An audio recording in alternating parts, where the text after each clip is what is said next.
వాస్తవంగా అధికారంలో ఉన్నటువంటి పార్టీకి ఫండింగ్ ఎక్కువ వస్తుంది. అది కాంగ్రెస్ ఉన్న భారతీయ జనతా పార్టీ ఉన్న నిధులు, అధికారిక నిధులు. రాష్ట్రాల్లో కూడా తెలుగుదేశం ఉన్న వైఎస్ఆర్ కాంగ్రెస్ పార్టీ ఉన్న. అంతకుముందు వైఎస్ఆర్ కాంగ్రెస్ పార్టీకి ఎక్కువ ఫండింగ్ వచ్చేది, రాజకీయ నిధులు.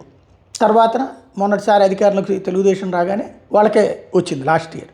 బట్ ఈ ఇయర్ చూస్తే వైఎస్ఆర్ కాంగ్రెస్ పార్టీకి 140 కోట్లు విరాళాలు రావడం ఏంటో, తెలుగుదేశానికి 83 కోట్లే రావడం ఏంటో, జనసేనకి 25 కోట్లే రావడం ఏంటో.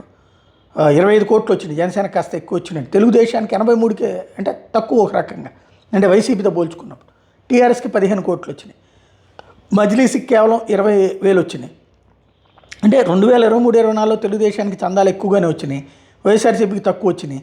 24-25లో అది తేడా రావడం అంటే పారిశ్రామికవేత్తలు ఎక్కువగా ఇప్పుడు ప్రభుత్వం మారుతుందని భావించి ఈ కాన్సెప్ట్ చేస్తున్నారా, లేకపోతే ఇంకేదైనా ఉందా అన్నటువంటిది అర్థం కావట్లేదు. రాబోయేటటువంటి రోజుల్లో స్పష్టత రావాల్సి ఉంది.